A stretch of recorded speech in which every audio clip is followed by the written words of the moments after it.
विषय है पृथ्वी की गतियां। जैसा कि हम सभी जानते हैं कि हमारी पृथ्वी हमेशा गति करती रहती है। जैसे अगर हम एक बस में बैठे हों तो वो गति कर रही होती है, लेकिन हमें ऐसा लगता है जैसे चारों ओर जो चीजें हैं वो चल रही हैं। इसी प्रकार पृथ्वी भी हमें गति करती हुई महसूस नहीं होती है, लेकिन ये गति करती रहती है। पृथ्वी का सबसे पहले हम पृथ्वी के आकार के बारे में जानते हैं। पृथ्वी का आकार गोल नहीं है। कहा जाता है कि पृथ्वी गोल है, लेकिन पृथ्वी जियोइड शेप की होती है, लट्टू जैसा होता है, उस तरह की पृथ्वी का आकार है। जब लट्टू घूमता है तो ऐसा लगता है बीच में से फैला हुआ और ऊपर की या नीचे की सतह से चपटा।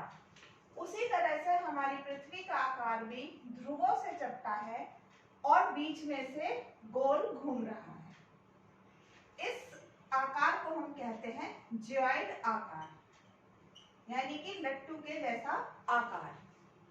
अब हमारी पृथ्वी के गतियों के बारे में जानने के लिए या और चीजों की बारे में जानने के लिए हमने पृथ्वी पर कुछ रेखाएं मान ली हैं। ये पृथ्वी पर है नहीं, लेकिन हम ऐसा मान लेते हैं। बीच में हम पृथ्वी के बिल्कुल बीचे बीच एक रेखा है जिसको हम भूमध्य रेखा कहते हैं या फिर इक्वेटर, भूमध्य रेखा, या इसे हम इंग्लिश में इक्वेटर कहते हैं। इसके बाद ये 0 डिग्री पर मानी जाती है। इसके बाद दूसरी रेखा एक नीचे और एक ऊपर, जो कि 23.5 डिग्री अक्षांश पर मानी गई। भूमध्य रेखा से 23.5 डिग्री की दूरी पर है। ये उत्तर में है तो ये उत्तरी हो गई। इसको वैसे हम कहते हैं कर्क रेखा। कर्क रेखा इंग्लिश में से कहेंगे ट्रॉपिक ऑफ कैंसर,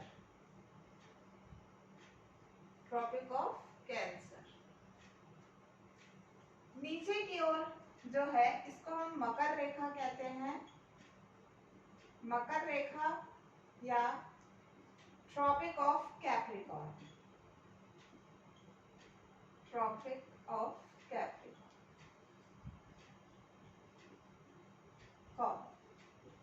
हमारी पृथ्वी पर 2 ध्रुव हैं। एक है जो उत्तर की तरफ है, वो है उत्तरी ध्रुव यानी कि नॉर्थ पोल। जो दक्षिण की तरफ है वो दक्षिणी ध्रुव या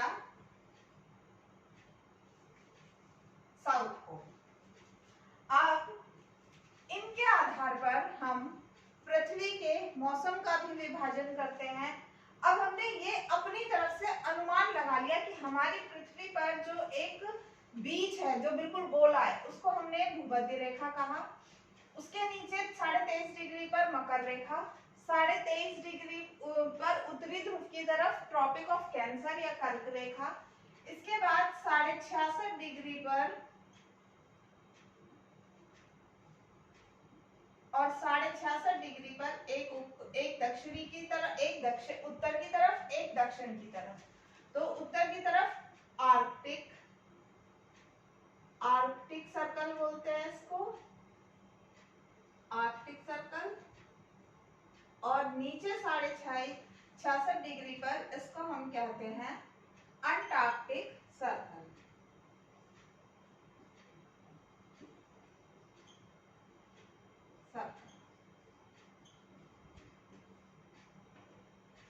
अब हमारी पृथ्वी जो है, अब मैंने जो ये एक चित्र बनाया पृथ्वी का, ये बिल्कुल सही चित्र नहीं है, क्योंकि हमारी पृथ्वी अपनी धुरी पर 23.5 डिग्री झुकी हुई है। यहाँ पर अगर हम कोण बनाएं तो ये 23.5 डिग्री का बनता है। तो पृथ्वी अपनी धुरी पर, यानी कि जिस एक्सिस पर वो घूम रही है, वो 23.5 डिग्री झुकी हुई है। इसी वजह से हमारी पृथ्वी दो तरह से घूम रही है। एक अपनी धुरी पर घूमती है, यानी कि अपने ही ध्रुव पर घूम रही है, यानी कि अपने अक्ष पर घूमती रहती है। दूसरा सूर्य के चारों तरफ चक्कर काट रही है। तो दो तरह से पृथ्वी घूम रही है। इसकी गति दो तरह से होती है। एक होती है परिभ्रमण,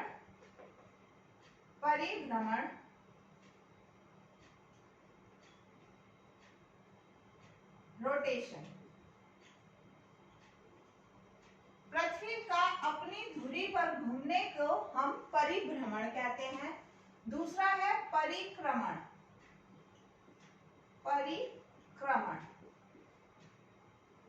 रेवोल्यूशन, यानी कि पृथ्वी का सूर्य के चारों तरफ चक्कर काटने को हम कहते हैं परिक्रमण।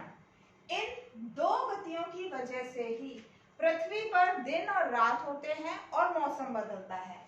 परिभ्रमण, क्योंकि पृथ्वी अपनी धुरी पर घूम रही है। मान लीजिए ये पृथ्वी है, ये सूर्य है, तो सूर्य की किरणें इधर से जिस भी सतह पर पड़ेगी वहां दिन होगा और पीछे वाली सतह पर रात होगी। तो पृथ्वी का अपनी धुरी पर घूमने की वजह से दिन और रात बदलते हैं। परिक्रमण है रेवोल्यूशन, यानी पृथ्वी का सूर्य के चारों तरफ घूमना। और पृथ्वी जो है ना खुद गोल है, ये जियोइड शेप की है, ना ये गोल गोल सूर्य के चारों तरफ घूमती है। ये अंडाकार शेप में घूमती है, यानी कि कहीं पर बहुत दूरी हो जाती है सूर्य से इसकी, कहीं ये सूर्य के बहुत पास आ जाती है। तो इस वजह से इस पृथ्वी पर अलग अलग मौसम पाए जाते हैं, यानी कि ग्रीष्म ऋतु और शीत ऋतु और बसंत, शरद ऋतु, ये सारी ऋतुएं पृथ्वी के सूर्य के चारों तरफ घूमने की वजह से होती हैं। अब इसके बाद हम ये जानते हैं कि पृथ्वी पर कैसे मौसम बदलता है। तो पृथ्वी का अपनी धुरी पर घूमना और सूर्य के चारों तरफ चक्कर काटने की वजह से हमारी पृथ्वी पर दिन और रात होते हैं और सूर्य के चारों तरफ चक्कर काटने से हमारी पृथ्वी पर अलग अलग मौसम होते हैं। मौसम के बारे में जानने से पहले एक बात हम ये और जान लें कि सूर्य और पृथ्वी जो अपनी धुरी पर घूमती है तो वो 24 घंटे में अपना एक परिभ्रमण पूरा कर लेती है, परिभ्रमण को पूरा करती है। और यानी कि रोटेशन, अपनी धुरी पर घूमकर वो 24 घंटे लगाती है। और सूर्य के चारों तरफ घूमने में पृथ्वी को 365 दिन और 1/4 महीना लगता है। यानी 1/4 का मतलब क्या हो गया, 6 घंटे। 365 दिन और 6 घंटे लगते हैं, 6 घंटे। अगर इसीलिए हर चौथे साल पर लीप ईयर होती है, यानी कि एक दिन बढ़ जाता है। यही 6 घंटे अगर 4 बार बढ़ जाएंगे तो 6 चौक 24, ये 6 घंटे 4 साल तक बढ़ते रहते हैं। तो हर चौथे साल पर 366 दिन हो जाते हैं साल में, और उसको हम लीप ईयर कहते हैं। जिसमें कि एक दिन जो ये बढ़ता है, ये फरवरी में वैसे 28 दिन होते हैं, लेकिन लीप ईयर में फरवरी में 29 दिन होते हैं। इसके बाद अब हम बात करते हैं कि किस प्रकार से मौसम बदलता है।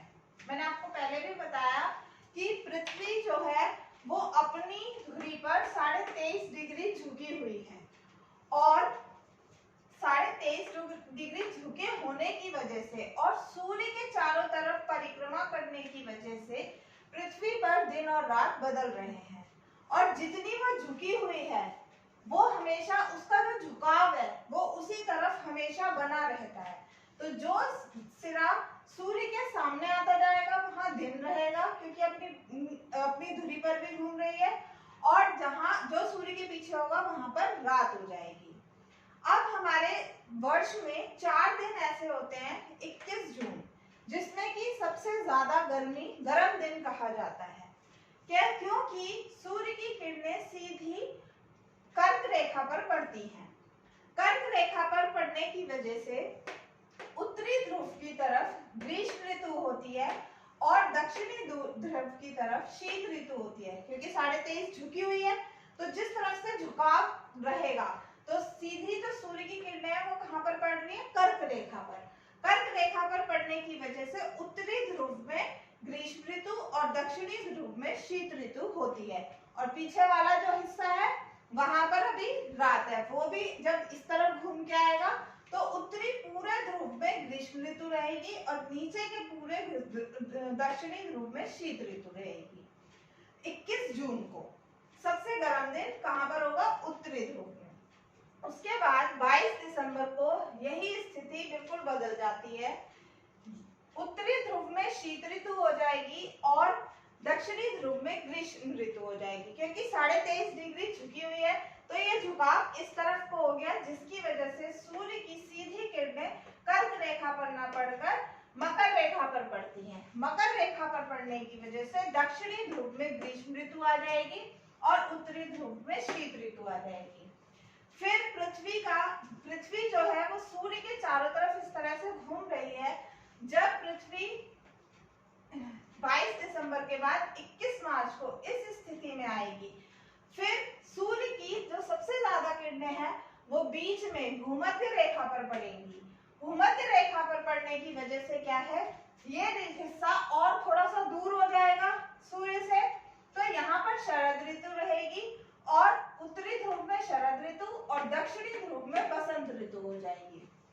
इसके अपोजिट 23 सितंबर को जो उत्तरी ध्रुव है वहां पर बसंत ऋतु हो जाएगी और सॉरी यहाँ पर थोड़ा सा गलत हो गया, ये ऊपर बसंत ऋतु आएगी। हाँ, यहाँ पर बसंत ऋतु, उत्तरी ध्रुव में बसंत ऋतु रहेगी और दक्षिणी ध्रुव में शरद ऋतु। इसके अपोजिट 23 सितंबर को उत्तरी ध्रुव में शरद ऋतु हो जाएगी और दक्षिणी ध्रुव में बसंत ऋतु रहेगी। इस तरह से पृथ्वी सूर्य के चारों तरफ घूमती रहती है और मेनली 4 ऋतुएं जो है वो भारत में आती रहती हैं। कौन कौन सी, शीत ऋतु, ग्रीष्म ऋतु, बसंत ऋतु और शरद ऋतु।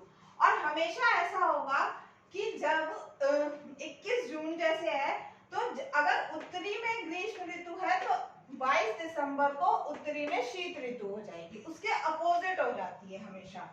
ऐसे ही 23 सितंबर और 21 मार्च के बीच में जो उत्तरी ध्रुव में शरद ऋतु रहती है 23 मार्च में, तो 21 मार्च को यहाँ पर बसंत ऋतु आ जाएगी, उसके अपोजिट आते चले जाएंगे। इस तरह से मौसम बदलते रहते हैं। ये 4 मौसम, और हमारे देश में 4 तरह के मौसम पाए जाते हैं, इसीलिए पेड़ पौधों में सबसे ज्यादा विविधता पाई जाती है। हमारे यहाँ हर तरह के पेड़ पौधे पाए जाते हैं क्योंकि हमारे यहाँ हर तरह का मौसम होता है। और पृथ्वी जो है, हमारे भारत की जो लोकेशन है वो इस तरह से है पृथ्वी पर कि इसमें हर तरह की ऋतु भी पाई जाती है और हर तरह का पेड़ पौधे सब हमारे भारत में पाए जाते हैं। इसीलिए हमारे देश पर ज्यादातर लोगों ने कब्जा करने की कोशिश करी, क्योंकि यहाँ पर हर तरह के फल फूल पेड़ सब पाए जाते हैं, तो इसलिए लोग आकर यहाँ पर बसना भी शुरू हो गए। इसके बाद हम पढ़ते हैं कि पृथ्वी पर कितने तरह की कटिबंध पाए जाते हैं। अब हम जानते हैं पृथ्वी पर ताप कटिबंध के बारे में। पृथ्वी पर ताप कटिबंध,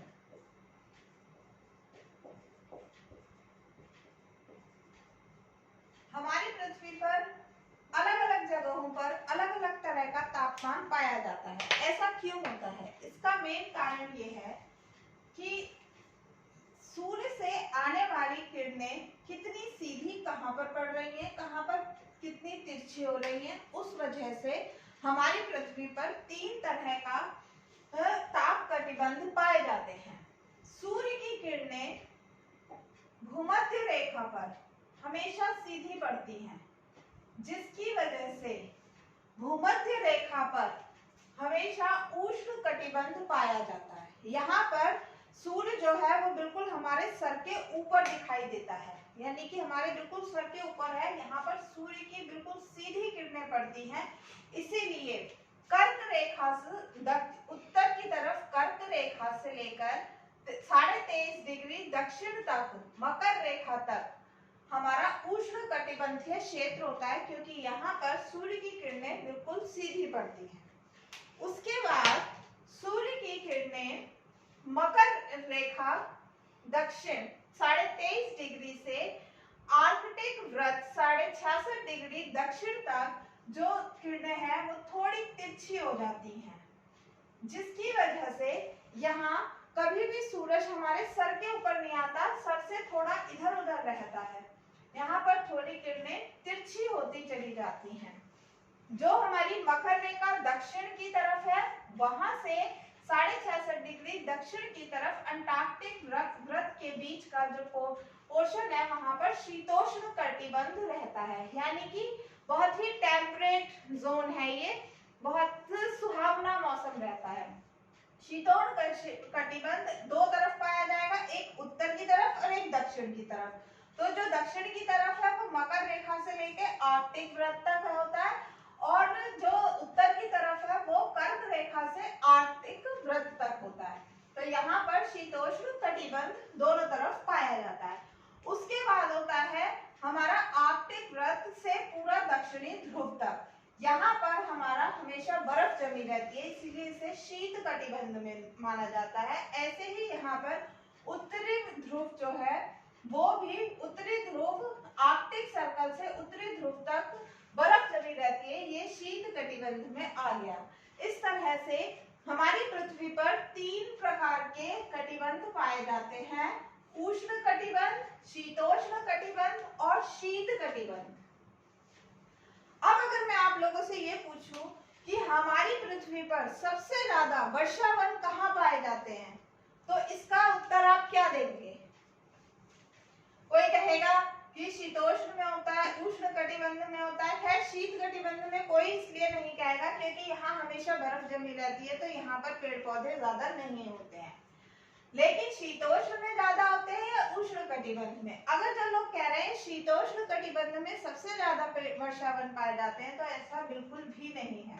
यह हमेशा मौसम सुहाना रहता है, लेकिन यहाँ पर पेड़ पौधे सबसे ज्यादा नहीं होते। सबसे ज्यादा वर्षावन उष्ण कटिबंध में पाए जाते हैं।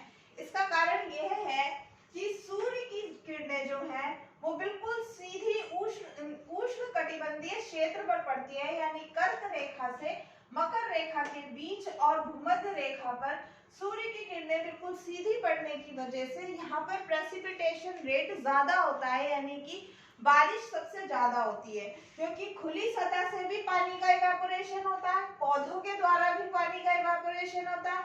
जितना रेट ऑफ इवेपोरेशन ज्यादा होगा उतना रेट ऑफ कंडेंसेशन भी ज्यादा होगा, यानी कि बादल भी ज्यादा बनेंगे और बारिश भी सबसे ज्यादा इसी क्षेत्र में होती है। इसलिए सबसे ज्यादा वर्षावन उष्ण कटिबंधीय क्षेत्र में पाए जाते हैं। हम ये नहीं कह सकते कि यहाँ सूर्य की सीधी किरणें पड़ती है तो यहाँ सूखा पड़ा रहता है, ऐसा बिल्कुल भी नहीं है, क्योंकि यहाँ पर हर चीज से पानी उड़ता रहता है और ऊपर जाकर वही पानी जब भाप बनकर ठंडा होता है तो बादल बनते रहते हैं और बादल से बारिश होती रहती है, और बारिश और यही मौसम सबसे ज्यादा पौधों के लिए सुहावना मौसम होता है, जिसमें कि वो जन्म लेते हैं।